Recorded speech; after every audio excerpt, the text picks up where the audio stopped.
Yes. Pauline Holeton, Shelby Township. I want to thank you for this meeting. It's great. I'm glad to see the participation of the people. Thank you so much for Mrs. coming Holeton, I'm going to ask you right from jump, because I've watched a number of your tapes before. You need to talk to me. That's the way the meeting goes. Ms. Brosnan, I have a question for Bob. No, you don't. I have a question for Bob. Okay, Ms. Brosnan, ask Bob. No, and you know ask what? Bob. No, we're not doing this. I watched this. I just have one question. You know what? I'm going to 1, 2, 3, and you're going to be removed, okay? I have one question. Civilized and polite. I am civilized and polite, Ms. Brosnan. I am. Can I speak now? Begin again, please. I have a question. Is there a state or federal mandate for these meters? What is the answer to that? Bob, what is it? No, you're out. Bye-bye. Gone. You have pushed us too far. We have been incredibly patient with you week after week.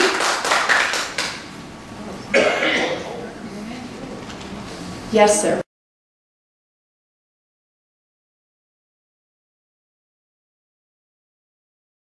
So thank you. Sure. Yes, sir.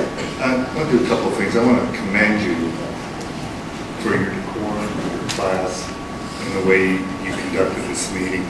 I can't imagine going into another community and witnessing this happen with the patience of this council. I can't imagine this happening in another community. Mr. Knapp, I would ask you to do a little investigation for us. What I'd like to do is I'd like to bar Mrs. Holeton from any future meetings. I do think we have precedent in doing that. If you could come back and tell the council if we have the power to do that. She has been abusive and abrasive from day one, as have a lot of the people that she's brought with us. I commend Mrs. Brosnan for having her removed. And it's just getting a little tiring to listen to these demands.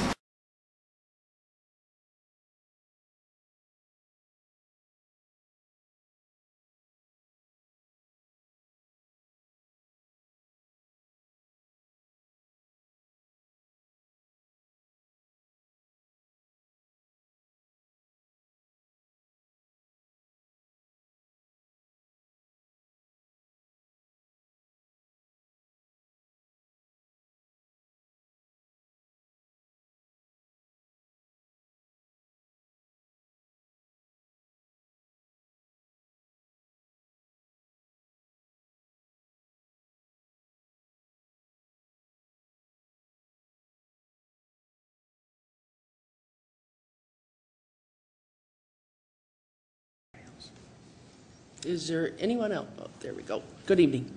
Good evening. Pauline Holeton, Shelby Township. Are you the Energy lotto Act, winner over there?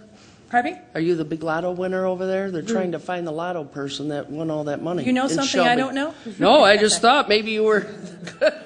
I wish I was. Yeah, no Probably kidding. wouldn't be here. I'd be celebrating. Just trying to joke with you a little bit. Thank you. I Okay, appreciate Pauline, it. certainly. In 2005, 2007, and the 2009, all three of the Energy Acts talks about these meters. There's no mandate for them. These people in Livonia do not have to have these meters. Someone has to tell them that. DTE is not telling them that. They're just coming in and putting them on your homes. I got one in 2009. It went on my air conditioning unit. John didn't think it was a big deal. I did. I complained about it the whole time. I have a health problem. I've got a rod down my neck from 3 surgeries. And I don't know if it was a meter, but something would wake me up at night. It would jolt. And this is some of the stuff that these meters do. And I think you should be concerned for your residents. I'm afraid there's so many things wrong with these meters in regards to health. We need to do something about it. Dr. Amy Drake in Ann Arbor, she's a specialist in EMF. She's trying to do a moratorium for the state to stop these coming into Michigan. If you would like her phone number, I have her phone number. I'm requesting 2 things tonight. I would like DT to come in, it to be televised for the people to see. I don't think it's fair behind the doorways for people to come in like that. Madam Chair. People should be Madam Chair. able Just to 1 minute. ask questions. Yes. I'm Hold sorry, on 1 ma'am. second. I take a strong offense when you say things are done behind doors. I said You- they should, excuse me, ma'am. just a I'm moment. sorry, Just a ma'am. moment. You Let said me the finish. meetings behind Finish. doors. It was my- it's my time. We do not do any meetings behind doors. We are bound by law to have Open Meetings Act. I know So what the every Open Meetings meeting Act is. and everything is open to the public. Correct. All right, so please, when you say that we do meetings behind doors, I take strong offense to that. Thank you, ma'am. Oh, excuse me. Thank you, Councilman. Go ahead. Let me revise Pauline, that. go ahead. What I'm requesting is to have it televised, DTE to ask questions of your relatives to come in, maybe put it on the internet and say you're having a DTE meeting so people can ask questions, so it can be both ways. John and I have been to 5 different places, and this is what they've done. I think it's only fair to the residents here so they know what's going on in their homes. Right now, they're just coming in and putting them on. Nobody knows a thing about it, what they are, what they can do, the costs, the health, the privacy, and the safety issues, because there are issues, and the city has to step in and do something. Also, I would like to request a resolution, just a piece of paper, sent to the Michigan Public Service Commission saying that there's a cost issue for my residents in Livonia. There's a safety issue for my residents in Livonia. These meters, the technology, it's so powerful they could catch the older 30 homes seconds, on fire. Pauline. Privacy issues. They will be able to read what you do in your home, and also the health risks.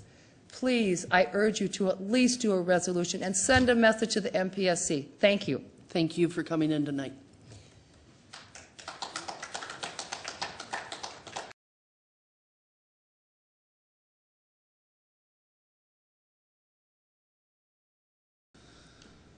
I want to thank the Cub Scout, Boy Scouts for here being. That's really great. I love to see that.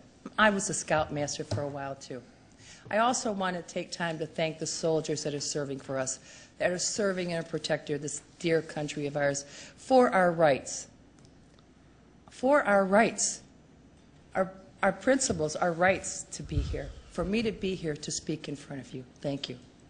I want to inform the people of Livonia that these meters are coming. And they're coming very fast all over the place. It's going to cost you a lot of money. The pricing is going to be a lot different than what you're used to.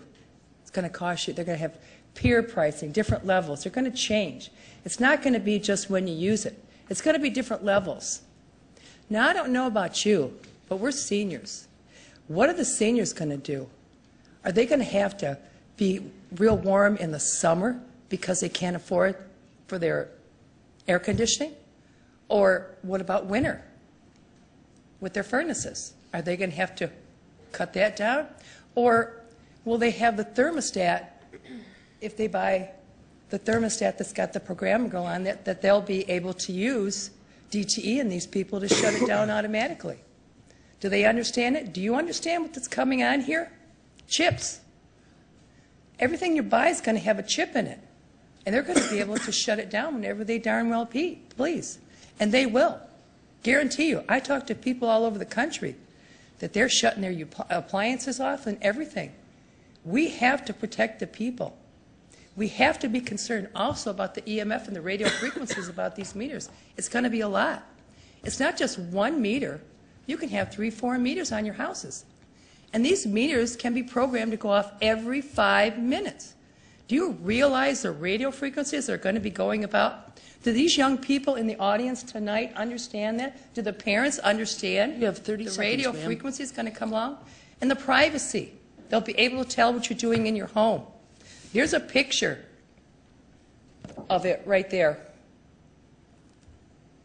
of the radiation of your houses and stuff. Do you want that? I don't want it. It's not coming on my house. DT knows that. You can say no, so say no. Get your meters locked up. Get your smart meter sign. Do it. Protect yourself. You need to protect yourself. Thank you very always. much for coming in Thank you. tonight. Thank you.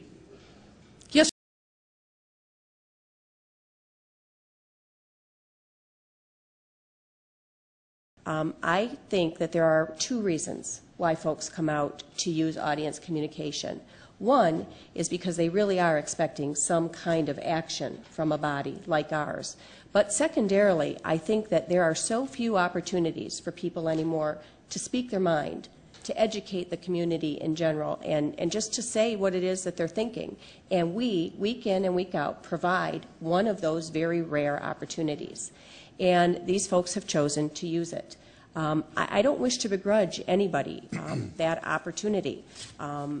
How people decide that they're going to process that information, whether they're going to take this as legitimate and they're going to panic about ADD and blindness, that's up to the listener. I'm not particularly interested in making sure that we give it our good housekeeping stamp of approval. This is public communication. This is people's freedom to say what it is that's on their mind, and I don't wish to get in the way of that at all.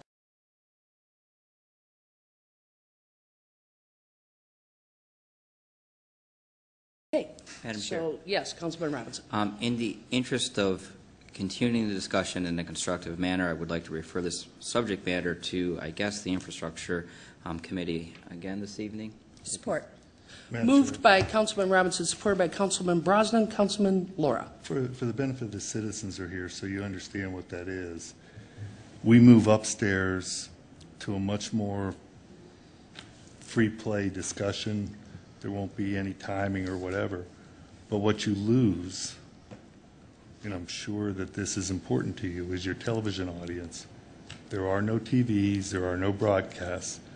And I would ask that we absolutely do not have the meeting until the state elected officials are there, as well as a proper representation from Detroit Edison. And at that time, if the citizens could be kind enough, you can give us a list of who you want contacted. We'll make sure that you're contacted in enough time that you can arrange your schedule. But it's a very informal discussion. Upstairs, no TV.